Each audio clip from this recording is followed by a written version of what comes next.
queridos amigos, hola queridas amigas, bienvenidos, bienvenidas de nuevo a mi canal. Me llamo Rafael Fernández Louro y soy profesor de idiomas. ¿Qué tal? ¿Cómo estáis? El verano feliz de la señora Forbes, del escritor colombiano Gabriel García Márquez. Se trata de un sorprendente relato lleno de suspense hasta el final y con un inesperado desenlace. Vamos allá, espero que os guste. El verano feliz de la señora Forbes, un cuento de Gabriel García Márquez. Por la tarde, de regreso a casa, encontramos una enorme serpiente de mar clavada por el cuello en el marco de la puerta. Y era negra y fosforescente, y parecía un maleficio de gitanos, con los ojos todavía vivos y los dientes de serrucho en las mandíbulas despernancadas. Yo andaba entonces por los 9 años y sentí un terror tan intenso ante aquella aparición de delirio que se me cerró la voz. Pero mi hermano, que era 2 años menor que yo, soltó los tanques de oxígeno, las máscaras y las aletas de nadar y salió huyendo con un grito de espanto.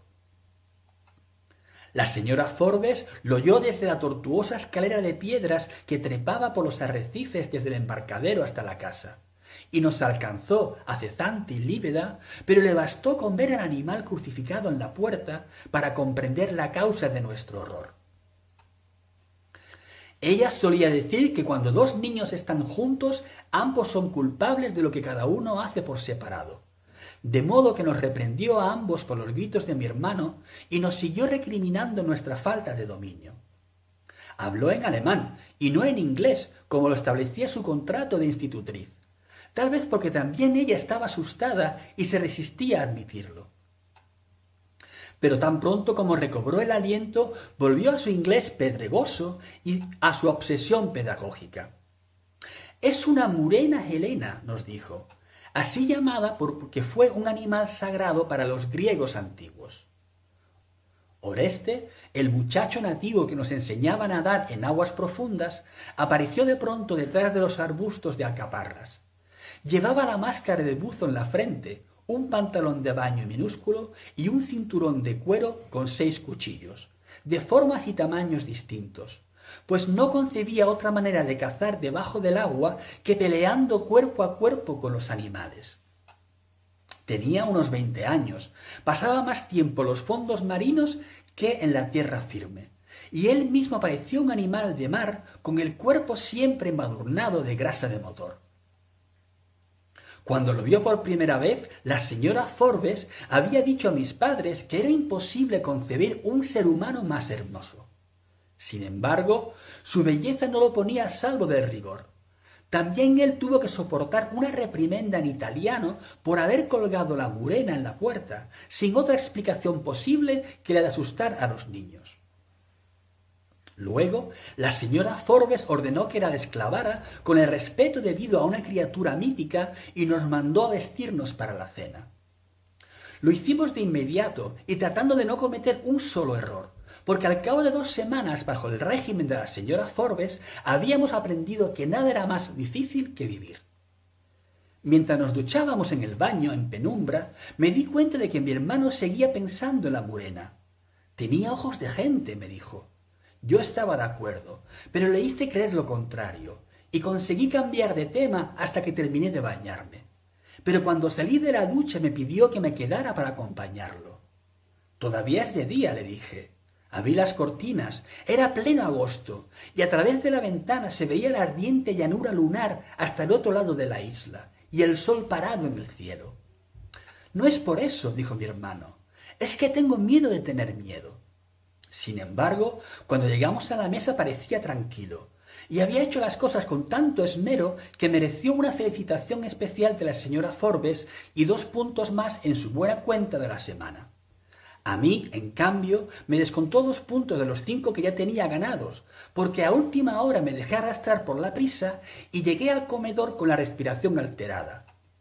Cada 50 puntos nos daban derecho a una doble ración de postre, pero ninguno de los dos había logrado pasar de los 15 puntos. Era una lástima, de veras, porque nunca volvimos a encontrar unos budines más deliciosos que los de la señora Forbes. Antes de empezar la cena rezábamos de pie frente a los platos vacíos. La señora Forbes no era católica, pero su contrato estipulaba que nos hiciera rezar 6 veces al día, y había aprendido nuestras oraciones para cumplirlo. Luego nos sentábamos los tres, reprimiendo la respiración mientras ella comprobaba hasta el detalle más ínfimo de nuestra conducta, y sólo cuando todo parecía perfecto hacía sonar la campanita. Entonces entraba Fulvia Flamínea, la cocinera, con la eterna sopa de fideos de aquel verano aborrecible. Al principio, cuando estábamos solos con nuestros padres, la comida era una fiesta. Fulvia Flamínea nos servía cacareando en torno a la mesa, con una vocación de desorden que alegraba la vida, y al final se sentaba con nosotros y terminaba comiendo un poco de los platos de todos. Pero desde que la señora Forbes se hizo cargo de nuestro destino, nos servía en un silencio tan oscuro que podíamos oír el borboriteo de la sopa hirviendo a la marmita. Cenábamos con la espina dorsal apoyada en el espaldar de la silla, masticando 10 veces con un carrillo y 10 veces con el otro, sin apartar la vista de la férrea y lánguida mujer otoñal, que recitaba de memoria una lección de urbanidad. Era igual que la misa del domingo, pero sin el consuelo de la gente cantando. El día en que encontramos la murena colgada en la puerta, la señora Forbes nos habló de los deberes para con la patria. Fulvia Flamínea, casi flotando en el aire enrarecido por la voz, nos sirvió después de la sopa un filete al carbón de una carne nevada con un olor exquisito. A mí, que desde entonces prefería el pescado a cualquier otra cosa de comer de la tierra o del cielo, aquel recuerdo de nuestra casa de Guacamayal me alivió el corazón. Pero mi hermano rechazó el plato sin probarlo. No me gusta, dijo. La señora Forbes interrumpió la lección. No puedes saberlo, le dijo. Ni siquiera lo has probado. Dirigió a la cocinera una mirada de alerta, pero ya era demasiado tarde. La murena es el pescado más fino del mundo, fillo mío, le dijo Fulvia Flamínea. Pruébalo y verás. La señora Forbes nos alteró. Nos contó con su método inclemente que la murena era un manjar de reyes en la antigüedad y que los guerreros se disputaban su hiel porque infundía un coraje sobrenatural. Luego nos repitió, como tantas veces en tan poco tiempo, que el buen gusto no es una facultad congénita, pero que tampoco se enseña a ninguna edad, sino que se impone desde la infancia. De manera que no había ninguna razón válida para no comer. Yo, que había probado la murena antes de saber lo que era, me quedé para siempre con la contradicción. Tenía un sabor terso, a que un poco melancólico, pero la imagen de la serpiente clavada en el dintel era más apremiante que mi apetito. Mi hermano hizo un esfuerzo supremo con el primer bocado, pero no pudo soportarlo, vomitó. ¿Vas al baño?, le dijo la señora Forbes sin alterarse. Te lavas bien y vuelves a comer. Sentí una gran angustia por él, pues sabía cuánto le costaba atravesar la casa entera con las primeras sombras y permanecer solo en el baño el tiempo necesario para lavarse. Pero volvió muy pronto, con otra camisa limpia, pálido y apenas sacudido por un temblor recóndito, y resistió muy bien el examen severo de su limpieza. Entonces la señora Forbes trinchó un pedazo de la murena y dio la orden de seguir. Yo pasé un segundo bocado a duras penas. Mi hermano, en cambio, ni siquiera cogió los cubiertos. No lo voy a comer, dijo. Su determinación era tan evidente que la señora Forbes la esquivó. Está bien, dijo, pero no comerás postre. El alivio de mi hermano me infundió su valor. Crucé los cubiertos sobre el plato, tal como la señora Forbes nos enseñó que debía hacerse al terminar, y dije, yo tampoco comeré postre. Ni verán la televisión, replicó ella. Ni veremos la televisión, dije. La señora Forbes puso la servilleta sobre la mesa y los tres nos levantamos para rezar. Luego nos mandó al dormitorio con la advertencia de que debíamos dormirnos en el mismo tiempo que ella necesitaba para acabar de comer.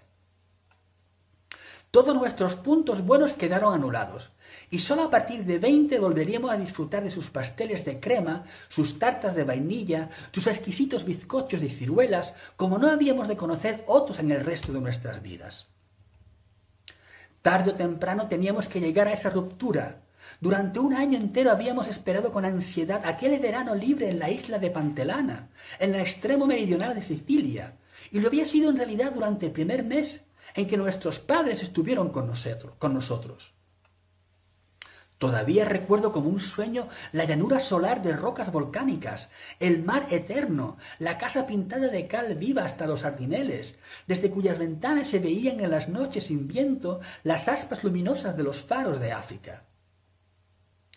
Explorando con mi padre los fondos dormidos alrededor de la isla, habíamos descubierto una rista de torpedos amarillos encallados desde la última guerra. Habíamos rescatado una ánfora griega de casi 1 metro de altura, con guirnaldas petrificadas, en cuyo fondo yacían los rescoldos de un vino inmemorial y venenoso, y nos habíamos bañado en un remanso humeante cuyas aguas eran tan densas que casi se podía caminar sobre ellas. Pero la revelación más deslumbrante para nosotros había sido Fulvia Flaminia. Parecía un obispo feliz y siempre andaba con una ronda de gatos soñolientos que le estorbaban para caminar. Pero ella decía que no lo soportaba por amor, sino para impedir que se la comieran las ratas.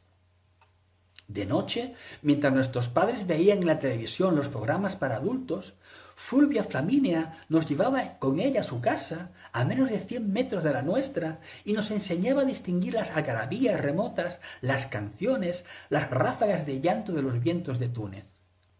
Su marido era un hombre demasiado joven para ella, que trabajaba durante el verano en los hoteles de turismo, al otro extremo de la isla, y solo volvía a casa para dormir.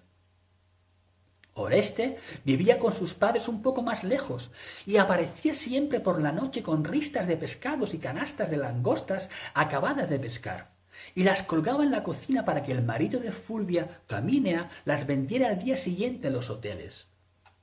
Después se ponía otra vez la linterna de buzo en la frente y nos llevaba a cazar las ratas de monte, grandes como conejos, que acechaban los residuos de las cocinas. A veces volvíamos a casa cuando nuestros padres se habían acostado y apenas si podíamos dormir con el estruendo de las ratas disputándose las sobras en los patios. Pero aquel estorbo era un ingrediente mágico de nuestro verano feliz. La decisión de contratar una institutriz alemana solo podía ocurrírsele a mi padre, que era un escritor del Caribe con más ínfulas que talento. Deslumbrado por las cenizas de las glorias de Europa, siempre pareció demasiado ansioso por hacerse perdonar su origen, tanto en los libros como en la vida real, y se había impuesto la fantasía de que no quedara en sus hijos ningún vestigio de su propio pasado. Mi madre siguió siendo siempre tan humilde como lo había sido de maestra errante en la Alta Guajira, y nunca se imaginó que su marido pudiera concebir una idea que no fuera providencial. De modo que ninguno de los dos debió preguntarse con el corazón cómo iba a ser nuestra vida con una sargenta de Dortmund, empeñada en inculcarnos a la fuerza los hábitos más rancios de la sociedad europea, mientras ellos participaban con 40 escritores de moda en un crucero cultural de 5 semanas por las islas del mar Egeo. La señora Forbes llegó el último sábado de julio en el barquito regular de Palermo, y desde que la vimos por primera vez nos dimos cuenta de que la fiesta había terminado. Llegó con unas botas de miliciano y un vestido de solapas cruzadas en aquel calor meridional, y con el pelo cortado como el de un hombre bajo el sombrero de fieltro. Olía a orines de mico. Así huelen todos los europeos, sobre todo en verano, nos dijo mi padre. Es el olor de la civilización. Pero a despecho de su atuendo marcial, la señora Forbes era una criatura escuálida que tal vez nos habría suscitado una cierta compasión si hubiéramos sido mayores o si ella hubiera tenido algún vestigio de ternura.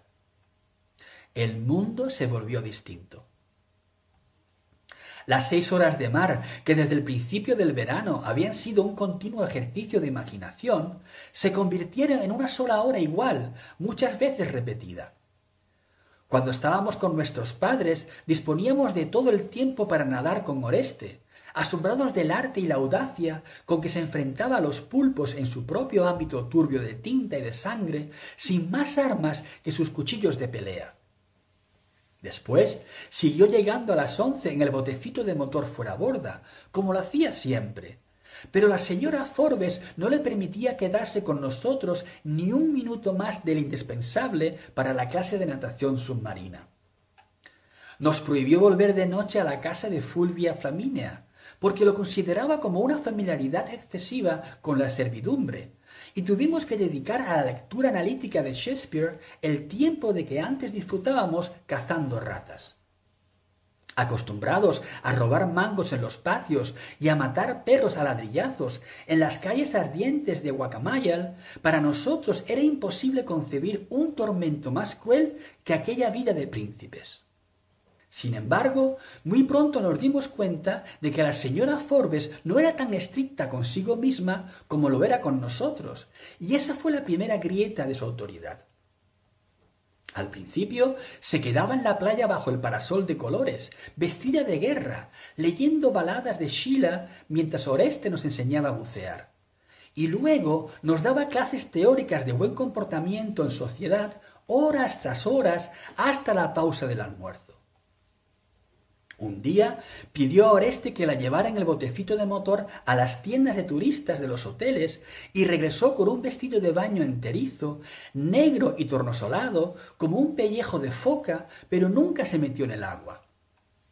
Se asoleaba en la playa mientras nosotros nadábamos, y se secaba el sudor con la toalla, sin pasar por la regadera, de modo que a los 3 días parecía una langosta en carne viva, y el olor de su civilización se había vuelto irrespirable.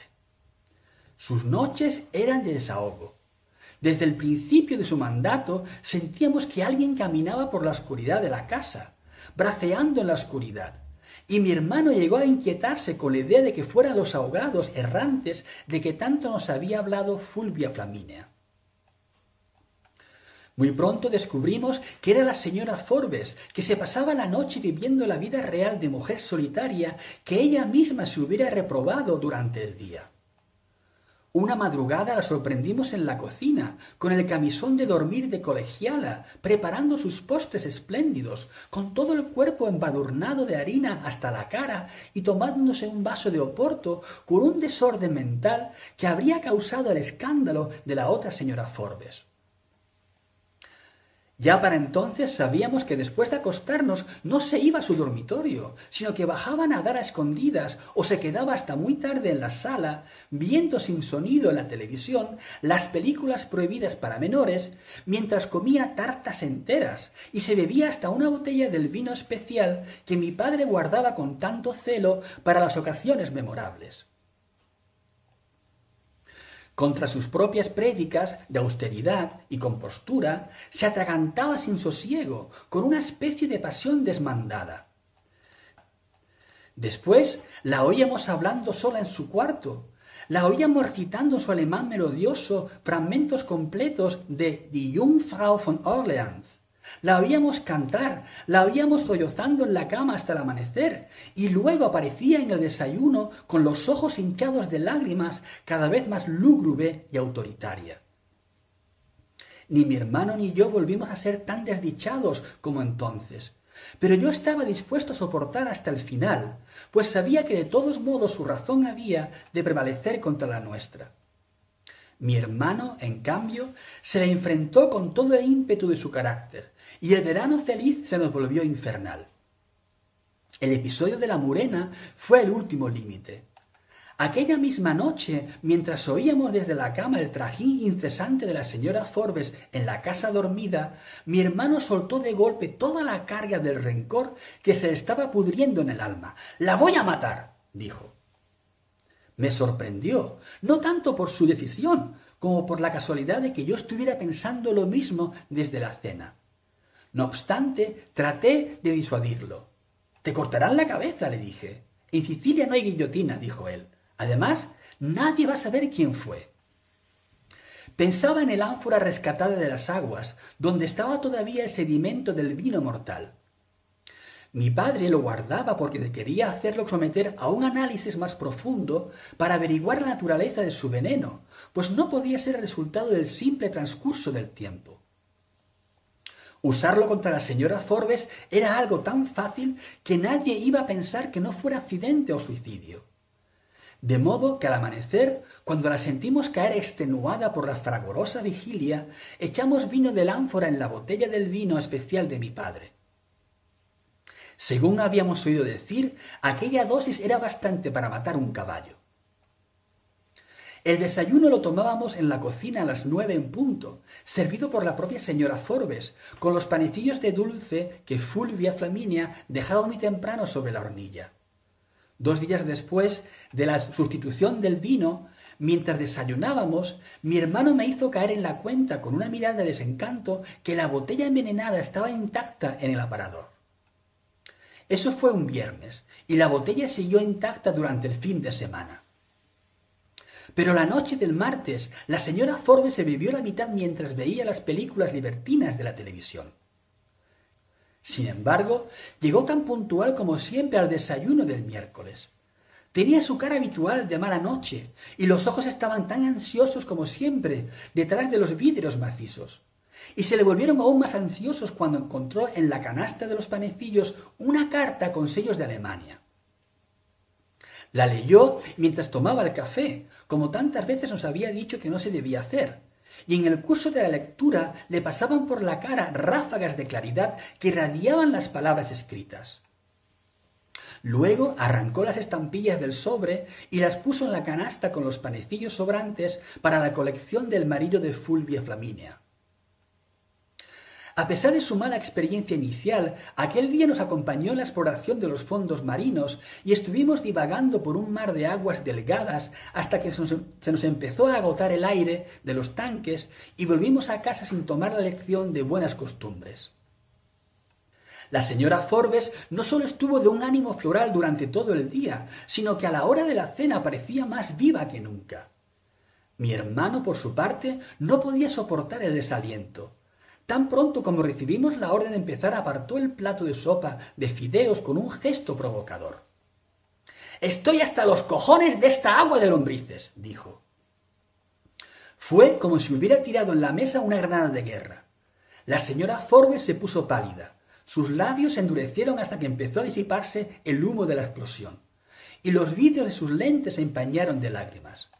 Luego se los quitó, los secó con la servilleta, y antes de levantarse la puso sobre la mesa con la amargura de una capitulación sin gloria.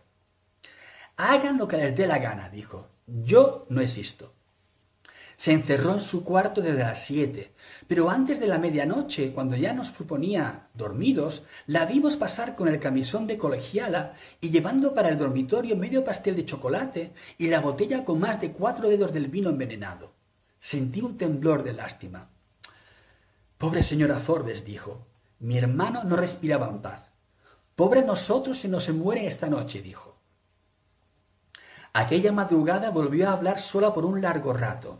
Declamó a Shira a grandes voces, inspirada por una locura frenética, y culminó con un grito final que ocupó todo el ámbito de la casa. Luego suspiró muchas veces hasta el fondo del alma y sucumbió con un silbido triste y continuo como el de una barca a la deriva. Cuando despertamos, todavía agotados por la tensión de la vigilia, el sol se metía a cuchilladas por las persianas, pero la casa parecía sumergida en un estanque. Entonces caímos en la cuenta de que iban a ser las 10 y no habíamos sido despertados por la rutina matinal de la señora Forbes.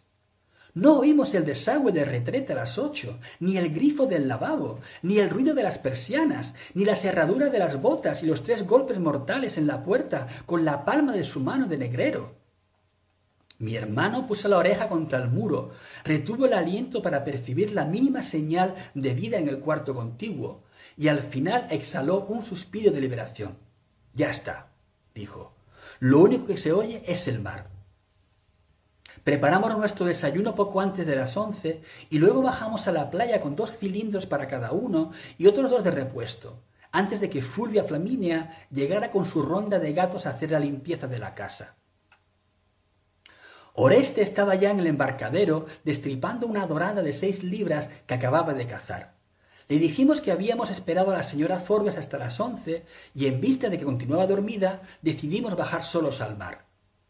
Le contamos además que la noche anterior había sufrido una crisis de llanto en la mesa y tal vez había dormido mal y prefirió quedarse en la cama. A Oreste no le interesó demasiado la explicación, tal como nosotros lo esperábamos, y nos acompañó a merodear poco más de 1 hora por los fondos marinos. Después nos indicó que subiéramos a almorzar y se fue en el botecito de motor a vender la dorada en los hoteles de los turistas. Desde la escalera de piedra le dijimos adiós con la mano, haciéndole creer que nos disponíamos a subir a la casa, hasta que desapareció en la vuelta de los acantilados. Entonces nos pusimos los tanques de oxígeno y seguimos nadando sin permiso de nadie. El día estaba nublado y había un clamor de truenos oscuros en el horizonte, pero el mar era liso y diáfano y se bastaba de su propia luz. Nadamos en la superficie hasta la línea del faro de Pantellaria, doblamos luego unos 100 metros a la derecha y nos sumergimos donde calculábamos que habíamos visto los torpedos de guerra en el principio del verano. Allí estaban. Eran 6, pintados de amarillo solar y con sus números de serie intactos y acostados en el fondo volcánico en un orden perfecto que no podía ser casual. Luego seguimos girando alrededor del faro en busca de la ciudad sumergida de que tanto y con tanto asombro nos había hablado Fulvia Flaminia, pero no pudimos encontrarla. Al cabo de 2 horas, convencidos de que no había nuevos misterios por descubrir, salimos a la superficie con el último sorbo de oxígeno. Se había precipitado una tormenta de verano mientras nadábamos. El mar estaba revuelto y una muchedumbre de pájaros carniceros revoloteaba con chillidos feroces sobre el reguero de pescados moribundos en la playa. Pero la luz de la tarde parecía acabada de hacer y la vida era buena sin la señora Forbes. Sin embargo, cuando acabamos de subir a duras penas por la escalera de los acantilados, vimos mucha gente en la casa y 2 automóviles de la policía frente a la puerta. Y entonces tuvimos conciencia por primera vez de lo que habíamos hecho. Mi hermano se puso trémulo y trató de regresar. Yo no entro, dijo. Yo, en cambio, tuve la inspiración confusa de que con solo ver el cadáver estaríamos a salvo de toda sospecha. «Estate tranquilo», le dije. «Respira hondo y piensa solo una cosa. Nosotros no sabemos nada». Nadie nos puso atención. Dejamos los tanques, las máscaras y las aletas en el portal y entramos por la galería lateral donde estaban 2 hombres fumando sentados en el suelo junto a una camilla de campaña. Entonces nos dimos cuenta de que había una ambulancia en la puerta posterior y varios militares armados de rifles. En la sala, las mujeres del vecindario rezaban en dialecto sentadas en las sillas que habían sido puestas contra la pared. Y sus hombres estaban amontonados en el patio hablando de cualquier cosa que no tenía nada que ver con la muerte. Apreté con más fuerzas la mano de mi hermano, que estaba dura y helada, y entramos en la casa por la puerta posterior. Nuestro dormitorio estaba abierto y en el mismo estado en que lo dejamos por la mañana. En el de la señora Forbes, que era el siguiente, había un carabinero armado controlando la entrada, pero la puerta estaba abierta. Nos asomamos al interior con el corazón oprimido y apenas tuvimos tiempo de hacerlo cuando Fulvia Flaminia salió de la cocina como una ráfaga y cerró la puerta con un grito de espanto. «¡Por el amor de Dios, figlioli! ¡No la vean!». Ya era tarde. Nunca en el resto de nuestras vidas habíamos de olvidar lo que vimos en aquel instante fugaz. 2 hombres de civil estaban midiendo la distancia de la cama a la pared con una cinta métrica, mientras otro tomaba fotografías con una cámara de manta negra como la de los fotógrafos de los parques. La señora Forbes no estaba sobre la cama revuelta, estaba tirada de medio lado en el suelo, desnuda en un charco de sangre seca que había teñido por completo el piso de la habitación y tenía el cuerpo cribado a puñaladas. Eran 27 heridas de muerte, y por la cantidad y la sevicia se notaba que habían sido asestadas con la furia de un amor sin sosiego, y que la señora Forbes las había recibido con la misma pasión, sin gritar siquiera, sin llorar, recitando a Sheila con su hermosa voz de soldado, consciente de que era el precio inexorable de su verano feliz. Menuda historia, ¿no? Este es el desenlace inesperado de este cuento lleno de suspense, intriga y estos 2 niños que estaban desesperados por quitarse de en medio a la señora Forbes, pensando que al final fueron ellos, pero no, había sido otra persona. El resultado de un amor, celos quizás, no sabemos. Este es el intrigante final del cuento, perdón. Bueno, espero que os haya gustado. Si queréis, también lo podéis compartir con amigos, amigas y familiares. Bueno, pues nada, este ha sido el cuento. Si os ha gustado, por favor, leerlo de nuevo. Y nada, esto ha sido todo. Cuidaos mucho.